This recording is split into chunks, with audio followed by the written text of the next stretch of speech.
Namaskar. Vanakkam. Namaskaram. Sat Sri Akal. Namaskar. Namasté le cinéma. Nous sommes le lundi 7 novembre 2022 et voici les actualités du grand et du petit écran indien décryptées en exclusivité par Bolienko. Asma, quelle information souhaites-tu partager avec nous aujourd'hui? Pour tout te dire, je me suis intéressée à plusieurs articles parus ces derniers jours sur un unique sujet. En effet, j'y ai appris que la Fédération internationale des critiques de films a désigné Pather Panchali de Satyajit Ray comme étant le meilleur film indien de l'histoire. Le premier volet de la légendaire trilogie d'Apu est d'ailleurs sorti en France sous le titre La complainte du sentier et tous les travaux du maître bengali sont depuis devenus des références du 7e art à travers le monde. Ça, c'est incontestable. Quand tu parles de cinéma indien au grand public français, on va soit te parler de Shah Rukh Khan, soit de Satyajit Ray. Absolument. Parmi les autres films mentionnés par la Fédération, on compte L'Étoile cachée de Ritwik Ghatak, sorti en 1960, L'Assoiffé de Guru Dutt, sorti en 1957, ou encore le western culte Sholay, sorti quant à lui en 1975. Le métrage le plus récent qui figure dans cette liste, c'est Eli Patayam, ou Le Piège arabe, datant de 1981 et présenté à Cannes l'année suivante. Une sélection de films quelque peu anciens, j'ai l'impression. Tu m'ôtes les mots de la bouche. Et c'est là que je m'interroge. Car si tous les films cités sont bel et bien des chefs-d'œuvre qui ont marqué le cinéma indien, peut-on vraiment considérer que rien de mieux n'a été proposé depuis 1981 ? Cela ferait donc plus de 40 ans que toutes les industries cinématographiques indiennes réunies auraient baissé en qualité ?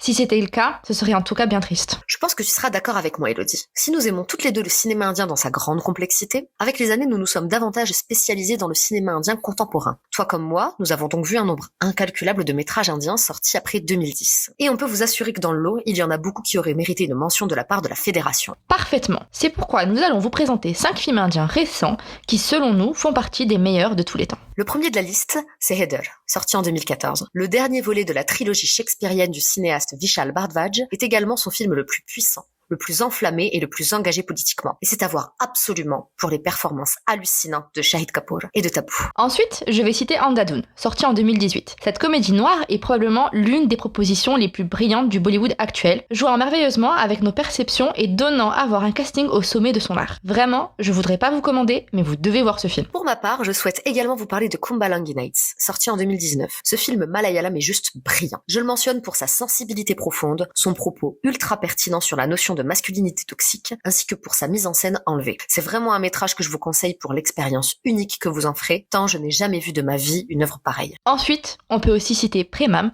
un autre film malayalam sorti en 2015. Ce drame romantique avec l'excellent Nivin Pauly est devenu une référence dans le genre et a depuis inspiré beaucoup de films qui ne sont cependant pas parvenus à recréer la magie instillée par la réalisation d'Alphonse Poutren ainsi que par la prestation impeccable d'une jeune débutante pas comme les autres, l'inarrêtable Sai Pallavi. Enfin, je vais porter mon dernier choix sur Pariyerum Perumal, sorti en 2018, car ce film social signé Mari Selvaraj est tout simplement poignant. Sa dénonciation frontale des discriminations faites aux personnes issues de basse caste vous arrachera le cœur, ni plus ni moins. Le métrage n'hésite jamais à illustrer toute la violence subie par ces communautés oubliées, et ça vous marque pendant très longtemps. On vous le rappelle, cette petite sélection ne peut évidemment pas être exhaustive. Ah, sinon le podcast durerait 8 heures. C'est ça. Elle est surtout purement subjective. Alors si vous avez d'autres films en tête qui auraient mérité d'être cités parmi les meilleurs de l'histoire du 7e art, n'hésitez pas à les partager en commentaire sur nos réseaux sociaux avec le hashtag Namasté le cinéma. Pour ce qui nous concerne, on va continuer de voir un maximum de films dans l'espoir de faire d'aussi belles découvertes. Et en ce moment, qu'est-ce qu'on peut visionner, Elodie ? Plusieurs sorties au cinéma sont à dénombrer cette semaine. Chez Friday Entertainment, on a droit à 3 films tamouls sous le signe de l'amour avec Love Today, Nitamuru Vanam et Coffee with Cuddle, tous en salle depuis le 4 novembre. De quoi ravir mon cœur de guimauve.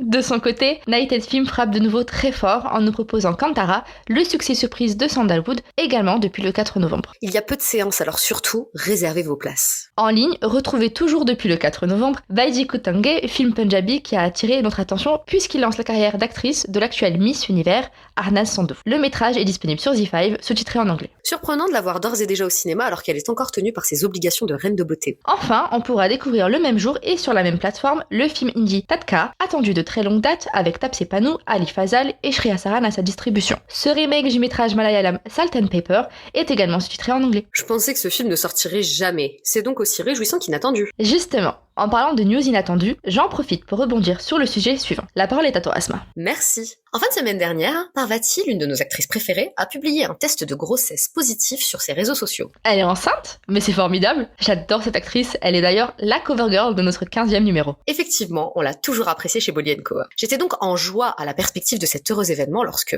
quelques minutes plus tard, je constate que Nithya Menon, une autre comédienne que j'affectionne, a effectué un post à l'identique. Même photo, même texte, même mystère. Non. Tu m'as bien entendu. Je me doute donc très vite qu'il s'agit d'un astucieux coup de pub pour un projet à venir. Quelques jours plus tard, la réalisatrice Anjali Menon fait une annonce qui confirme mes allégations. Attends.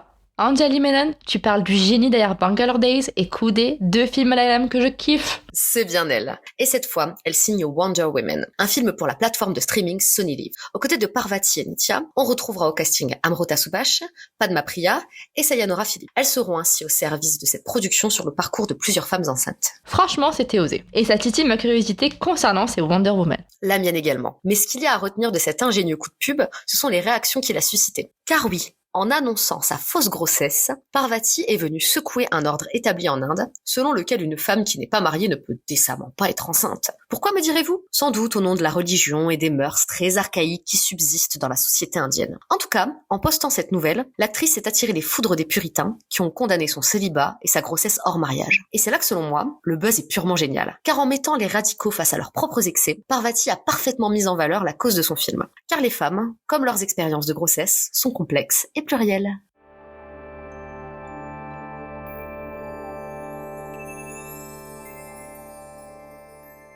Et c'est tout pour aujourd'hui, merci de nous avoir écoutés. C'est sur la mélodie de Pipni tirée de la série Mismatched que l'on se quitte. L'occasion pour moi de vous rappeler que la 2e saison de ce programme romantique avec Prajakta Koli et Rohit Saraf est disponible sur Netflix.